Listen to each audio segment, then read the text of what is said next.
Bonjour. Alors aujourd'hui, 20 octobre 2025, je vais vous proposer une vidéo sur les graphes non orientés avec un exercice que j'ai intitulé entier impair premier que j'ai fait ce week-end. On parlera de nombres premiers aussi et puis ensuite de graphes. Dans le descriptif de la vidéo, vous trouvez un énoncé en format PDF ainsi qu'un lien vers mon blog où vous pouvez trouver divers documents de maths experte et de maths spécialité de terminale. Si mon travail vous intéresse, n'hésitez pas à m'envoyer un pouce levé, ça m'encourage à continuer. Moi, l'ancien professeur de lycée, enseignement secondaire, retraité depuis 2 ans. Sinon, vous pouvez aussi m'envoyer un message, j'y répondrai dans les jours qui viennent. L'énoncé, on considère l'ensemble oméga constitué des nombres 1, 3, 5, 7, 9, donc en fait l'ensemble des entiers impairs, compris entre 1 et 10. Les entiers distincts, petit a et petit b de oméga, sont en relation si a carré plus b carré plus 1 est un nombre premier. Question 1, complétez le tableau suivant en indiquant à l'intersection d'une ligne et d'une colonne la valeur de a carré plus b carré plus 1 lorsque a et b sont distincts. Alors il y a des cases noires, ça correspond aux cases où les entiers a et b sont égaux, on ne veut pas en entendre parler. Question 2, décrire la situation à l'aide d'un graphe non orienté, les arêtes seront pondérées par la distance entre les deux sommets. Question 3, complétez le tableau suivant. Donc, à la première ligne, il y a les sommets. Deuxième ligne, degrés, et puis aussi le total. Quatrième question A, ce graphe est-il connexe justifié? Petit b, déterminer une chaîne qui passe par toutes les arêtes une seule fois. Question 5, écrire la matrice d'adjacence M associée à ce graphe, donner son justifié m au carré, m au cube, m puissance 4. Sixième question, on s'intéresse aux chaînes de longueur 4 partant du sommet 1 et arrivant au sommet 5. Petit a, quel est le nombre de ces chaînes? Petit b, citez toutes ces chaînes, c'est là où il y aura le plus de travail. Petit c, quelle est la chaîne de points minimale? Quelle est la chaîne de points maximale? Évidemment, l'idéal, c'est de prendre feuille, stylo et d'essayer de répondre à ces questions. La correction pour moi dans quelques instants. Alors avant de corriger cet exercice, je voudrais faire une petite remarque sur l'ensemble oméga qui est 1, 3, 5, 7, 9, donc il y a un ensemble d'entiers naturels impairs. Quand A appartient à oméga, B appartient à oméga, on s'intéresse à A carré plus B carré plus 1. Alors A est impair, donc A carré est impair.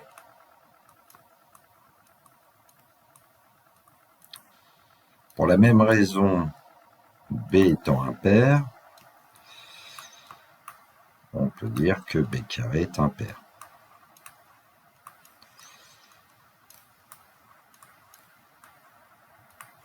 Ce qui fait que A carré plus B carré, c'est un nombre pair, puisque c'est la somme de deux nombres entiers impairs, et donc A carré plus B carré plus 1 est impair.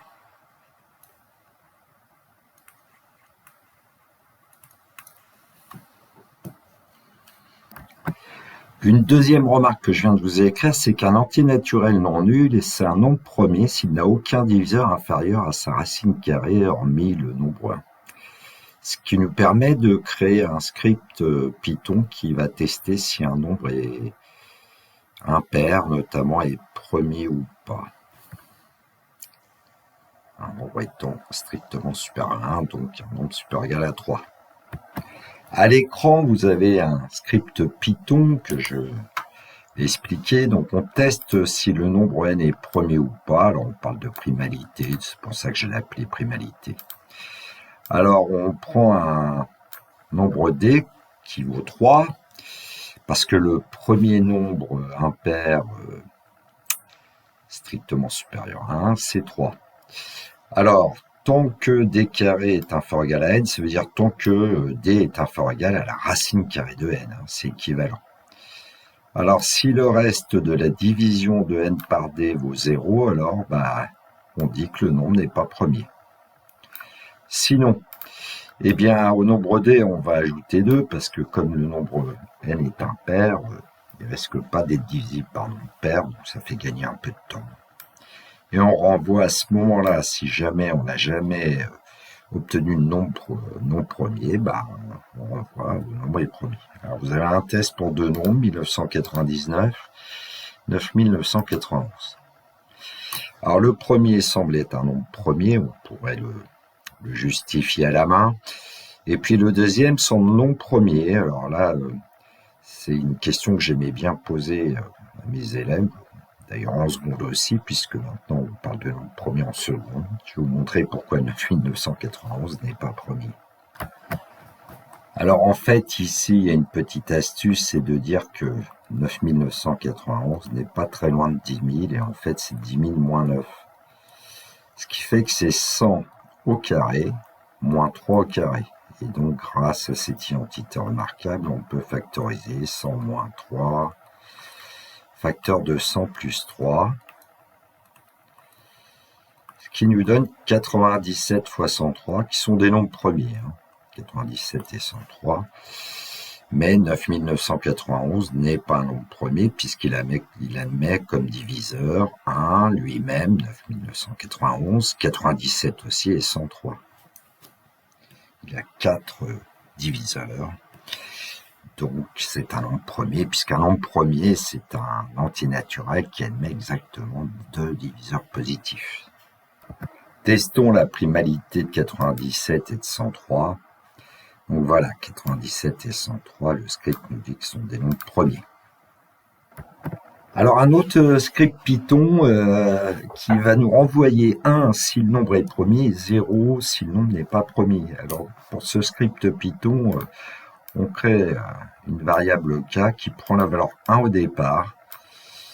Et puis la variable k va prendre la valeur 0 si le nombre n'est pas premier.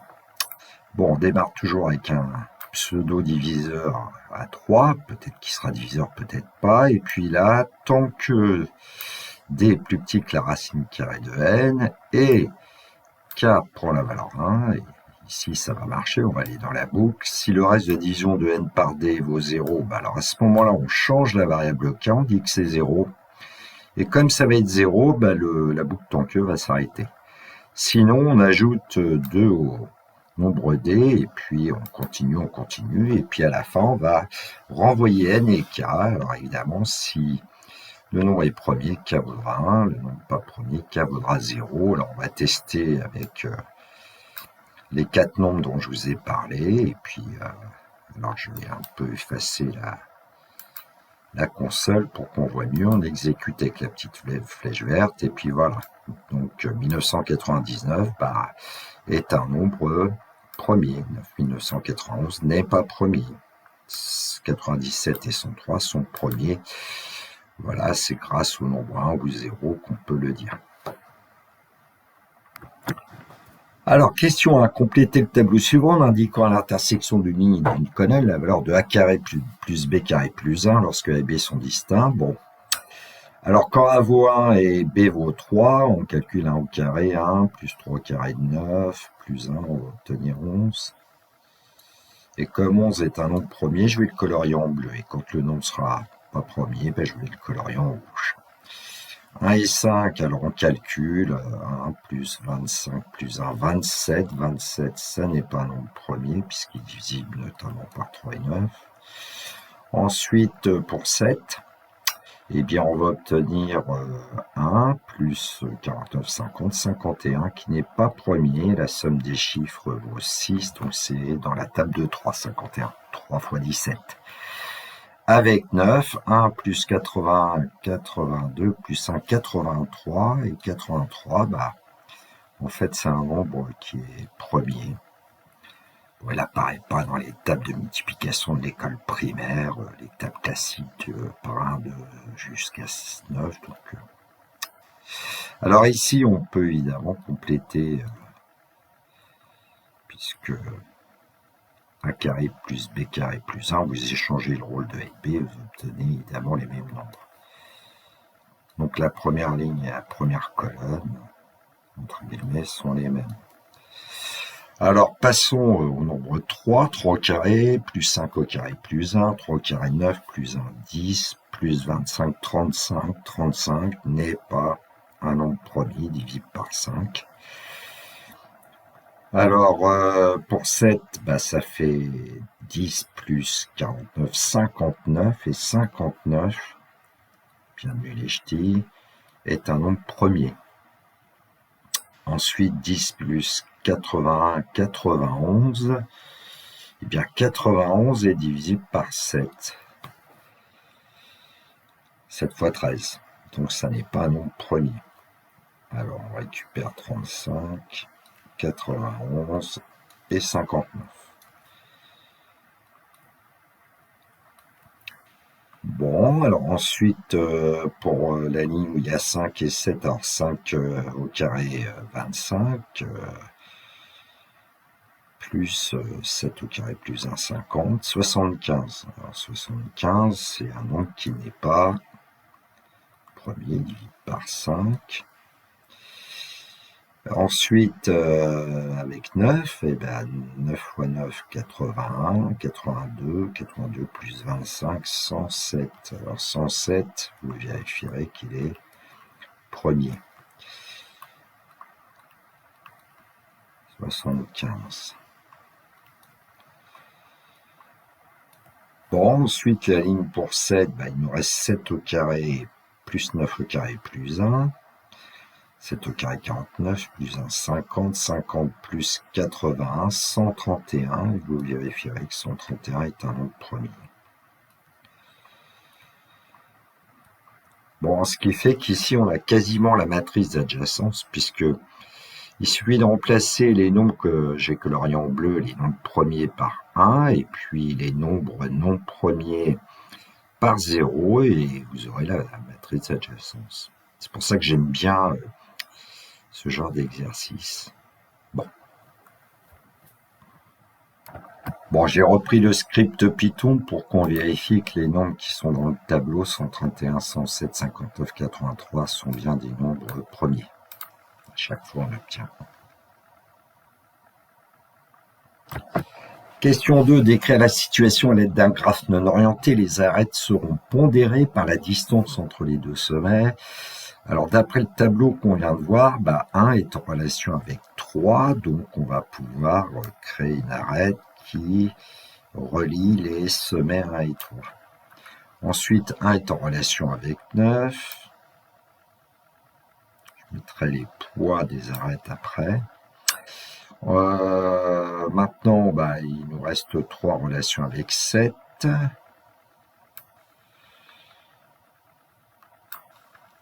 Ensuite, on a 5 en relation avec 9. 7 en relation avec 3, c'est déjà fait, donc avec 9.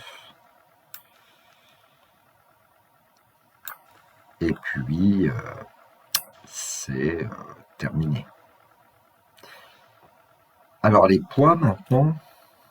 Les poids, on dit que c'est la distance entre deux sommets, donc le plus grand moins le plus petit, si on veut, ou la valeur absolue de la différence des deux. Donc on aura 2 ici, entre 3 et 7, on aura 4, entre 1 et 9, on aura 8, entre 7 et 9, on aura 2, entre 9 et 5, on aura 4 comme poids.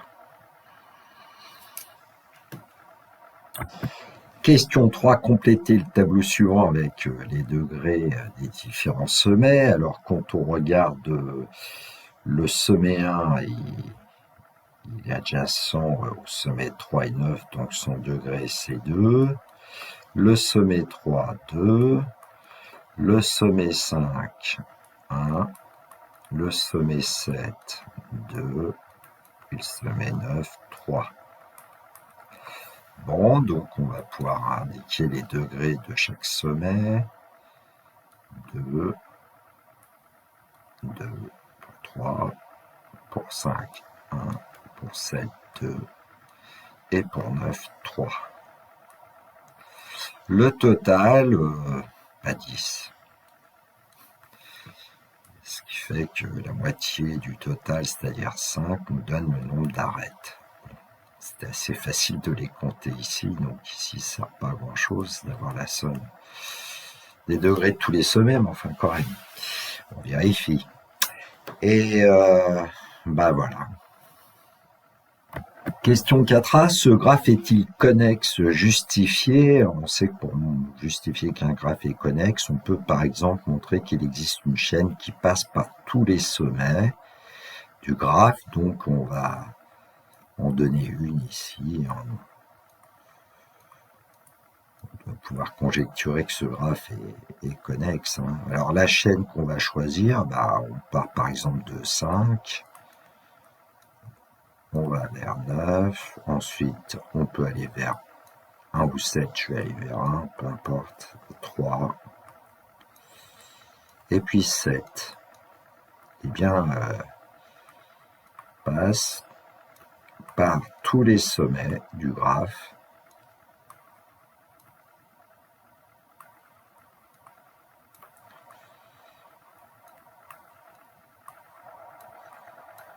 Donc ce graphe est connexe.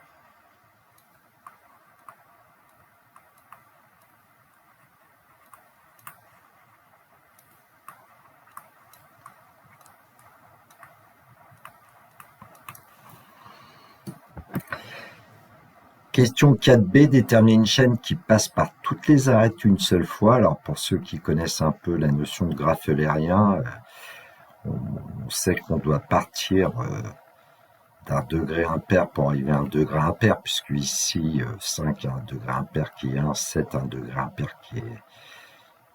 pas 7, 9, pardon, qui a un degré impair qui est égal à 3, donc on doit aller de 5 à 9, pardon. Les autres sommets ont un degré pair. Bon, de toute façon, avec ce qu'on a fait tout à l'heure, je pense que c'est à peu près clair. Il suffit de rajouter une arête, on va voir ça. Donc, on peut partir, je vais dire la chaîne. Il y a plusieurs possibles. Alors, on va partir de 5, comme tout à l'heure. Je vais quand même effectuer un tracé. Je ne sais pas si le vert, on va bien voir. Les 5, on va aller vers 9. On n'a pas le choix, de toute façon. Donc de 5, on va vers 9. Ensuite, ce qu'on peut faire, tiens, je vais varier les plaisirs par rapport à tout à l'heure, je crois, on va aller vers 7.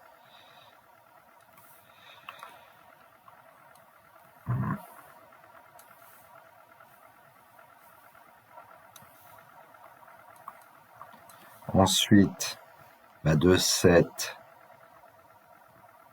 on va aller vers 3.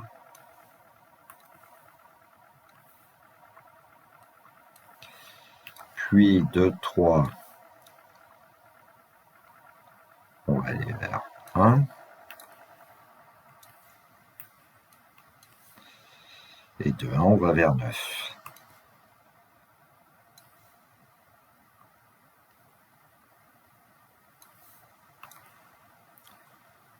Hmm.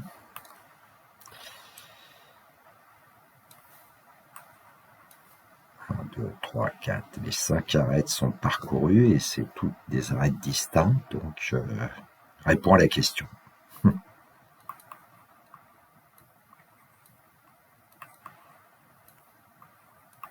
C'est pas toujours une question facile quand le graphe est, j'ai envie de dire, beaucoup plus fourni, mais j'ai fait plusieurs vidéos sur ce thème.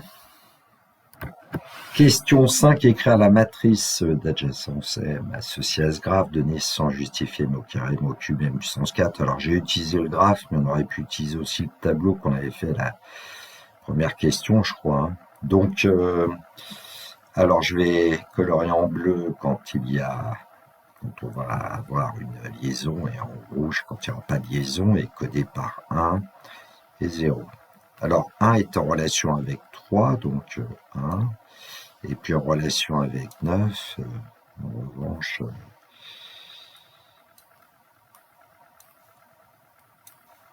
1 n'est pas en relation avec 5, n'est pas en relation avec 7, n'est pas en relation ici avec 5 avec 7. Alors attention, parce que les cases noires, il faudra mettre des zéros. Pas de relation. J'aurais presque dû enlever les cases noires. C'est pas génial ce que je fais ici, mais enfin bon. Allez, je vais pas recommencer. Je fais des vidéos directes. Voilà, alors ensuite, qu'est-ce qu'on peut dire? Est-ce que 3 est en relation avec 5? Non. 3 est en relation avec 7? Oui. Ensuite, 3 n'est pas en relation avec 9. Pour la ligne avec 5, il y a des choses qu'on va avoir. 0, 1, 0. Alors 5, est-ce qu'il est en relation avec 7? Non.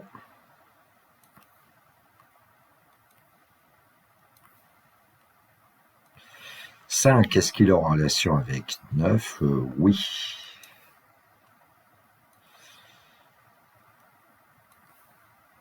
Travail presque terminé. Hein. Est-ce que 7 est en relation avec 9 ? Oui. Bon, la matrice apparaît ici. Donc, on peut écrire la matrice d'adjacence de ce graphe que vous voyez ci-dessous. Je vérifie quand même qu'il n'y a pas d'erreur parce que ça va assez vite, ces histoires d'erreurs avec des 0 et des 1. Alors, vous voyez que je colorie en bleu les 1, en rouge les 0. C'est pas une convention internationale, mais moi, ça m'aide un peu quand même. Alors, à l'écran, vous voyez les matrices M au carré, M au cube, M puissance 4, que j'ai calculé avec un logiciel de calcul formel. C'était XCAS. On peut utiliser GeoGebra et éventuellement la calculatrice. En général, on compose aux élèves de justifier ce genre de calcul. En contrôle, je pense qu'il prendrait la calculatrice. Bon. Un petit rappel quand même. Par exemple, si on s'intéresse au chemin de longueur 3, eh bien, si on s'intéresse au chemin de longueur 3, on utilise la matrice M3. Et puis, si je prends par exemple ici, le point A correspond à la première ligne, correspond aussi à la première colonne. Donc ici, on a le point B. Bon, je vais mettre que A et B. Et on peut dire qu'il y a 4 chaînes de longueur 3 qui mènent du sommet A au sommet B. D'ailleurs aussi du sommet B au sommet A. Hein. Bon, alors en fait, on va voir ça dans la question suivante. Alors question 6, on s'intéresse aux chaînes de longueur 4, partons du sommet 1 et arrivons au sommet 5. Hein, donc, bien faire attention qu'on travaille des chaînes de longueur 4. Bon, et puis on a le sommet 1 pour démarrer, le sommet 5 pour arriver. La question 6A, c'est quel est le nombre de ces chaînes? Eh bien, on sait que dans ce cas-là, il faut aller chercher la matrice M4, M puissance 4, pardon. Alors, avec cette matrice, bon, on a quand même intérêt un petit peu à coder en disant que, voilà, les sommets, c'est 1, 3, 5, 7, 9. 1, 3, 5, 7, 9. Et nous, on s'intéresse à toutes les chaînes qui partent du sommet 1 et arrivent au sommet 5. Et donc ici, il suffit de prendre la ligne 1 et la colonne 3. Et puis, on va obtenir 5 chaînes. Bon, alors on rédige, hein, on rédige comment? Ce nombre de chaînes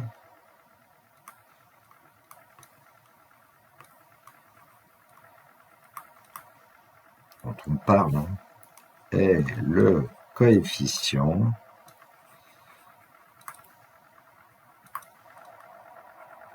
de la ligne 1 et de la colonne 3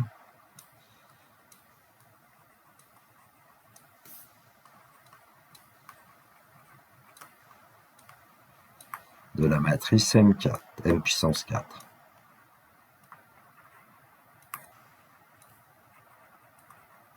Bon, ben on en déduit qu'il y a 5 chaînes de longueur 4 qui mènent du sommet 1 et qui arrivent au sommet 5. Alors, 6b, citer toutes ces chaînes, on sait qu'il y en a 5, et on va voir que c'est pas si simple que ça, hein. Alors, en fait, ici, on cherche les chaînes de la forme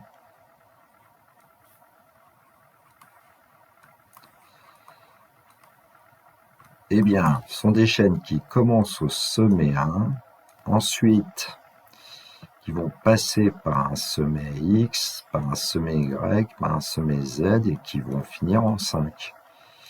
Donc on a en fait 3 entiers de oméga à trouver X, Y, Z. Alors évidemment, si on considérait qu'on teste toutes les possibilités, bon, alors comme ici, il n'y a pas de boucle, hein, X, ça peut pas être 1, mais il resterait 4 possibilités. Pour Y, il en resterait 4 parce que Y est différent de X. Pour Z, il en resterait 4. Et on sait que par le principe du produit, ça nous ferait 64 chaînes à tester. Bon, c'est beaucoup trop long, beaucoup trop grand comme nombre. C'est pour ça qu'on va essayer de procéder autrement. Alors, voilà comment moi je procède. En tout cas, c'est que je m'intéresse au sommet d'arrivée, et puis avant le sommet d'arrivée, c'est un nombre Z. Eh bien, on peut, sur le dessin, voir qu'on peut arriver que à partir de 9. Et donc, ces chaînes sont obligatoirement déjà de la forme 1, X, Y, 9, 5. Bon, bah, ça va réduire notre travail quand même, puisque ici, on va avoir à tester que les chaînes du type 1, X, Y, 9. Et ce sont des chaînes de longueur 3, donc on va aller chercher la matrice M au cube pour savoir déjà combien il y en a, puis ensuite essayer de les chercher. Alors on pourrait partir du sommet 1 et puis se dire, il est adjacent à 3 et 9, et donc X c'est ou 3 ou 9. Bon, je sais pas pourquoi, je pars toujours de la fin.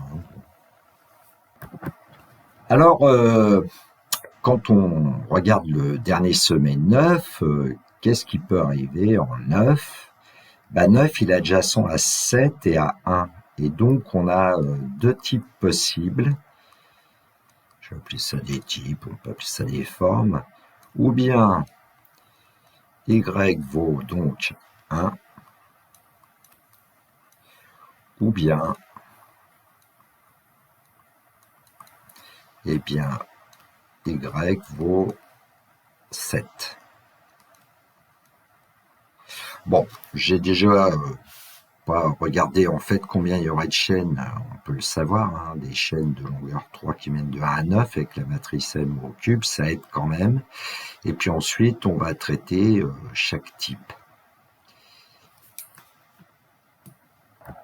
Donc j'ai placé la matrice M au cube pour savoir combien on a, mais bon, c'est pratiquement évident puisqu'on a 5 chaînes au total. Ici, forcément, il faut qu'on ait 5. Et on va chercher le coefficient de la matrice M au cube qui correspond à la ligne 1 puisqu'on démarre à 1, et puis à la colonne 5 puisqu'on finit à 9. Donc il y en a bien 5, de toute façon. Alors combien de type 1, combien de type 2 ? Bon, comme on doit en obtenir 5 à l'arrivée, forcément, les nombres de chaînes de type 1 et les nombres de chaînes de type 2 n'ont pas la même parité. Alors le type 1, 1x, 1, 9, en fait, ça nous permet de dire que ça revient à chercher les chaînes de la forme 1x1. Donc des chaînes de longueur 2 qui partent du sommet 1, qui arrivent au sommet 1. Et donc avec la matrice M au carré, on va savoir combien il y en a. Donc j'ai fait apparaître la matrice M au carré et puis de 1 à 1. Donc ici, il suffit de prendre la première ligne de la première colonne et puis on trouve qu'il y en a deux.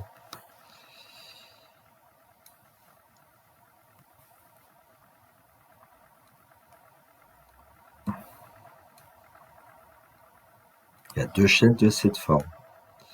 Bon, avec le graphe, on doit pouvoir les trouver assez aisément.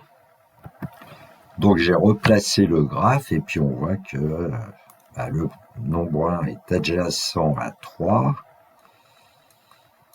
et il est aussi adjacent à 9. Et donc voilà nos deux chaînes. Dire première chaîne, deuxième chaîne. Bon, après, il suffit d'ajouter évidemment les nombres 1, 9, enfin 9 et 5, et puis on va avoir déjà les chaînes de longueur 4. On a déjà deux chaînes de longueur 4.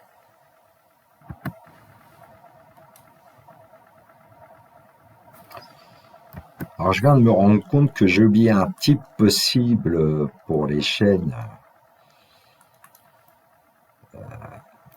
de ce type 1xy9 parce qu'il y a 1, il y a 7 comme sommet adjacent à 9, mais il y avait aussi 5. Et donc, il nous aurait manqué une chaîne. Donc, en fait, je vais être obligé aussi d'étudier ces chaînes-là. Bon, avec le type 1, en fait, du type 1x, 1,9, on va trouver deux chaînes de longueur 4 menant de 1 à 5, 3, 1, 9, 5, et puis 1, 9, 1, 9, 5. Type 2 maintenant. Donc type 2, 1x5, 9. Donc en fait, ça revient à chercher les chaînes de la forme 1x5. Et puis donc des chaînes de longueur 2 partant de 1 arrivant en 5. Donc on va chercher la matrice M au carré. Je ne vais pas le faire ici, il n'y en a qu'une. Et d'ailleurs, sur la figure, on voit bien qu'on peut obtenir que 1, 9, 5 quasiment. Donc c'est 1, 9, 5. Ce qui fait que grâce à cette chaîne, on va trouver une autre chaîne de longueur 4 qui mène de 1 à 5. Donc c'est la chaîne 1, 9, 5, 9 et 5. Voilà. Donc cette chaîne-là est une chaîne solution. On en avait déjà deux. On va une troisième. Bon, j'espère que c'est pas trop brouillon ce que je fais. Bon. Alors le type 3, ce sont les chaînes de la forme 1x7, 9. Donc on cherche en fait les chaînes de la forme 1x7 et 7, des chaînes de longueur 2 qui partent de 1 qui arrivent en 7 et d'après la matrice M au carré, il y en a deux. Il suffit de vérifier. Alors on va les trouver ces chaînes parce que 1. Alors on peut aller de 1 en 3 et arriver en 7. Et puis on peut partir de 1, arriver en 9 et arriver en 7. Donc les voilà nos deux chaînes. Ce qui fait que ça va nous donner deux autres chaînes de longueur 4 qui nous intéressent. Bon, c'était un peu logique puisqu'on avait déjà trouvé 3 et il y en avait en tout 5. Donc à l'écran, je vous ai indiqué les deux chaînes de longueur 4 qui nous intéressent ici, qui mènent du sommet 1 au sommet 5. 1, 3, 7, 9, 5 et 1, 9, 7, 9, 5. Donc à l'écran, je vous ai replacé les 5 chaînes de longueur 4 qui partent du sommet 1 et qui arrivent au sommet 5.